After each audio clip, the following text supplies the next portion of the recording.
we are going to be talking about the newest SBS. Oh! Volume 106 SBS has leaked with the SBS. We're just going to go down, talk a little bit about all the points. We don't have the questions. We don't have the direct translations. They're just spoilers, so we're just going to, hop into it. So the first one, they clarified, or at least Oda clarified, about the Boa Hancock Seraphim. Because it seems like not just Americans, it seems like the Japanese audience also questioned this one as well. They were wondering, is Usopp and a bunch of Cypher Pole agents into lollies? But Oda says, nah. She can petrify anybody that finds her cute. And I think he says, it's like how you find a baby or a child cute. And I can see that, right? Like, sometimes you see a baby, oh, you have a kid. So I'm sure you think your kid is cute, right? Yeah, I mean, you'd be petrified, my man. I feel like every baby I've seen recently looks like they want to take me out to a barbecue. Like they're old? It's those southern babies sometimes, man. Like, sometimes here in the South, you'll get like a baby and you're like, dang, he looks like he wants to go grilling next Saturday. So that's the first one. The second thing we got is CP9. The entirety of CP9 is now part of CP0. And those with mass are still very powerful, like Lucci, Kaku, and Stussy, indicating a level of strength superior to the others without mass. So, rest in peace, people who like Jabra. That guy got left behind in the dust. And he doesn't have a mask? Yeah, he doesn't have a mask. Damn. And you know what? All I gotta say is, makes sense. Makes sense. Yeah, I don't know where I was going with that. We talked about this recently, that Jabra was awakened. If he doesn't have a mask, do you think he's... And Oda's like doubling down on it. If Jabra is awakened but doesn't have a mask, I will lose my mind, Par. I will actually just get heated on camera. Like, but before, we were like, oh yeah, Jabra's awakening. Like, that makes sense. It makes sense. I feel like Jabra being awakened makes a lot of sense. It still does. If Kaku awakens, if Lucci awakens, I feel like Jabra, who is, I think he was like 20 points behind Kaku, I feel like he should awaken. Yeah. And if he awakens and doesn't have a mask... But Joseph, Guernica, and Maha, who got off-screened at no backstory, no face reveal, no nothing. If those guys are higher than Jabra, I will blow a gasket. No, it's just like, then what's the point of even having them, right? Like, why the mask agenda, Oda? What are you trying to tell us? Sensei, what's going on here? Next, Admiral Green Bull's past must be very sad to have such a tattoo on his chest saying, Shinagawa Shinju, or The Suicide of Shinagawa Lovers, is the title of a Rakugo play in which a ruined, overaged prostitute wishes to commit suicide. Sorry, like, the translations are a little bit scuffed. These aren't official by any means. These are spoilers, so we will get some hiccups here or there. So it goes on and says, having convinced a young man to leave with her by jumping off a bridge, the man at the last moment refuses, but she pushes him. Before she jumps, though, a messenger brings the prostitute the news that some money for her has arrived. Delighted, the idea of killing herself suddenly seems ridiculous, and she returns to her activities. So, all in all, the tattoo on Green Bull's chest represents a story where this lady contemplates suicide, and she pushes somebody else instead, and then she just doesn't even go through with it. So, very tragic for the young man, and cool tattoo for Green Bull, I guess. Tattoos in One Piece are interesting, because it could mean something, it could mean nothing, but I was always on the boat that Green Bull might have some backstory that made him who he is today. Mm-hmm. And maybe it involves a woman. And I feel like this right here, that tattoo and the way Oda describes it, maybe this is leaning towards that a little bit. Yeah. Which, kind of ties into the next SBS one, which we learn the justice of Green Bull and Fujitora. And we learn that Green Bull, obviously all the Marines have their own justice, lazy justice, absolute justice, etc. We learn that Green Bull is deadly justice, and Fujitora is honorable justice.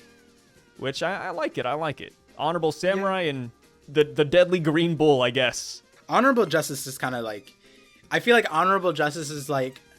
It's kind of like saying chai tea. It's like saying TT. You know what I mean? It's like, okay... All right, what does that mean? Like, you know what I mean? Like, it makes sense, though. I mean, Fujitora was pretty honorable, right? Like, every time he rolled the dice and it came up good for the Straw Hats, he's like, well, I'm going to have to honor this, like, I'll just chill today. But you brought up a point. Like, he had the dice, he's blind. Like, you could have been a little, like, it could have been like like lucky justice. Like I don't know. But lucky justice would mean like, here's a criminal. Do I arrest him today or not? For the Straw Hats, it was like a moral debate, right? Yeah. Because like the Straw Hats are good people. I feel like if it was like some evil pirate that saved Dressrosa that's going around killing civilians left and right, I don't think Fujitora would be like, well, is luck on their side today? Like, I feel like he only did it because of the Straw Hats. Blind justice is good too, because then you could go nice. Yeah, because then it's like, you know, he's not looking at like these things. He's taking in like emotions and people and morals and stuff, versus like everyone looks at Doflamingo and they see a warlord and they're like, oh, this is great, Celestial Dragon, oh, it's great, right? Like, but he's blind to that stuff. I don't know. There's ways that could have been romantically poetic. So I'm curious to see what other translations go with it. But Honorable Justice is kind of just like, yeah, sure. Makes sense. Cool. I like it. Cool titles. Yeah. So, next one, we have the Centomaru flashback. Apparently, in a lumberjack village in the forest, an overly strong little boy was mocked for his strength. Having seen the young sumo's prowess, Dr. Vegapunk himself took him under his wing and he became his bodyguard. So this one was really interesting because I always thought that Centomaru was going to be from Wano. He still could be, right? He could be like a Wano child sent abroad.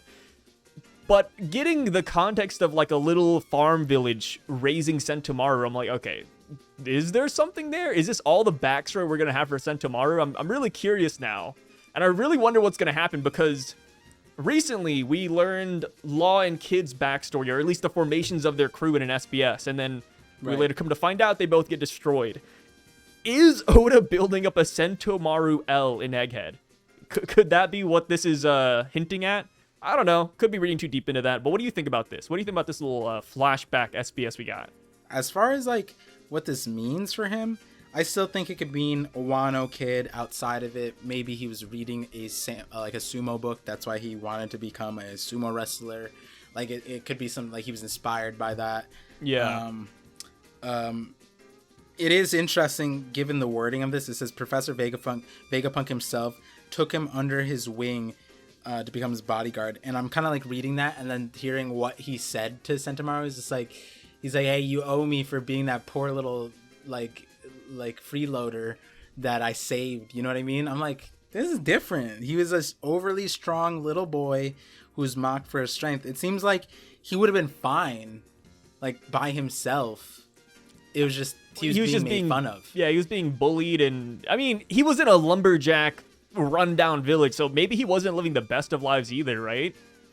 There's also when I think that. lumberjack, I think fine. Like I feel stability. You know what I mean? Like if like a lumberjack can handle themselves, you know what I mean? In the forest. What if we learn that Centomaru also has no family though? It's just him being made fun of in a lumberjack village. Like just because he lives there doesn't mean that his family then or Vegapunk him is a wild foster parent. Like hey, yeah, it's a good one. It's a good one, I'd argue. Hey, he holding it over his head all these years is kind of crazy. Being adopted by a billionaire, essentially. He's like, I need you to stand up against trained assassins sent by the world government or whatever. It's like, hey, remember what I did for you when you were a child? Yeah. I just love to imagine there was somebody out there who cared that much about Centomaru. They're like, I have to ask Oda. And then Oda's like, well, since I'm not going to show it in the story, I got to drop it in the SBS. You know, I got to drop the Centomaru backstory here. He makes this up. He himself does this. Oda just writes what he wants to. But then again, we did get an inkling of like what happened, right? Like, oh, Vegapunk was like, you were a poor kid and I saved you. You owe me. So yeah, maybe Oda had the schematics here, and this is it. This was the extent of Centomaru's backstory since day one. Hey, it could be. Which I guess explains the axe, right? If Lumberjack Village axe. Yeah. I feel like, you know what? The weapon makes sense too. I like it. I mean, obviously that isn't the type of... The axe that Centomaru has isn't the axe you would use if you were a lumberjack, but you know what? An axe is an axe. It's all good. Yeah. I'm not going to question it too much. All right, next one. And this is about Law's K-Room technique. Kroom. All right, I think he pronounces it Chrome in the anime. The K in Kroom actually stands for sword, because K is in knife in Japanese. The Kroom allows Law to connect his Kikoku to a remote room and operate without actually being there. If it was confusing, It's normal, says Oda. So he said his crew allows his sword, he applies it to his sword, which allows him to connect to an operating room. Yeah, he connects his sword to a remote operating room without actually being there. Is what this translation says. Yeah, I mean, Law's ability is kind of weird, right? To me, it sounds like he like explained what he wanted to explain, but then just kind of was like, yeah, it's hard to explain. I'm not gonna explain all of it, and like maybe it's because he didn't with his sword and his ability, and it hurts people. It hurts people. I think that's like what is really clever about Law's fruit is like Oda can hide a lot within that power because it's like you don't understand what that power is. Like nobody did. It's supposed to be an operating room, but I mean, technically anything can be in an operating room. Yeah. Like electricity, gamma knife, dissection, whatever Law's doing with the extending blade, the scalpel. Anesthesia. Yeah. Like, he's got so much. Yeah. Like, the silent portion, because, you know, operating rooms are quiet. Like, it's like, all right. Which they're not, by the way. Every single detail of an operating room is Law's ability, just abstractly. Like, okay, I like it. We'll take it. All right, so the last one, the last SBS, is about Nami kicking Rob Lucci while he's unconscious. Oh, and okay. So it looks like, it looks like Nami's just like trash talking Rob Lucci right here, saying, hey, you're not so smart now, mister. So she still holds a grudge against Rob Lucci from Ini's lobby, which is fair, right? Yeah, makes sense. I think that's very fair to not like Rob Lucci if you're a part of the Straw Hats. Yeah. Yeah, he's a bad cat. He's not exactly the best guy out there, right? Like he was I wouldn't say he was the mastermind behind the Robin thing, but he was definitely the strongest opposition there. There was a personal tie in there for sure. Yeah. Now I'm just wondering if Rob Lucci even heard any of this, but I guess not. I mean, he was apparently unconscious, right? Yeah. Maybe he had a dream where he's just being stomped on. He's like, what's going on? Yeah, because those are Dom shoes, so. You know, heavy shoes. Well, thank you guys for stopping by to this SBS Corner with Par. This just so happened to fall in a break week, so, you know, we were like, hey, why not have Par on this? He's already here behind the scenes, so we might as well bring him on. Behind the scenes. There might be more SBS leaks that drop, but as far as I know, I think these are the biggest ones, and then the rest might just be about small things like birthdays and stuff, which sometimes huge, but sometimes they're just kind of random. I don't know if you guys keep up with the SBS, but I think there was a couple of times where somebody's like, hey, Oda, this guy doesn't have a birthday. Can it be this day? And then Oda's like, yeah, sure, why not? That's how SBSs go. I think if this is Egghead concurrent SBS, then a lot of the SBS's questions are going to be like, what's York's measurements? What are Lilith's measurements? Because we're going to get a lot of those. Like, York literally killed a brother and just squatted in our faces. And it's like, whoa, Oda, what are you going to do in the anime with this? Are we going to see are they going to apply physics to that squat? You know what I mean? Like, they're going to give him the Makima squat. I'm looking forward to it. Oh my goodness. Hey, thank you guys for stopping by. Make sure to check out Par down below if you haven't already, and have a beautiful rest of your break week and night. Peace out.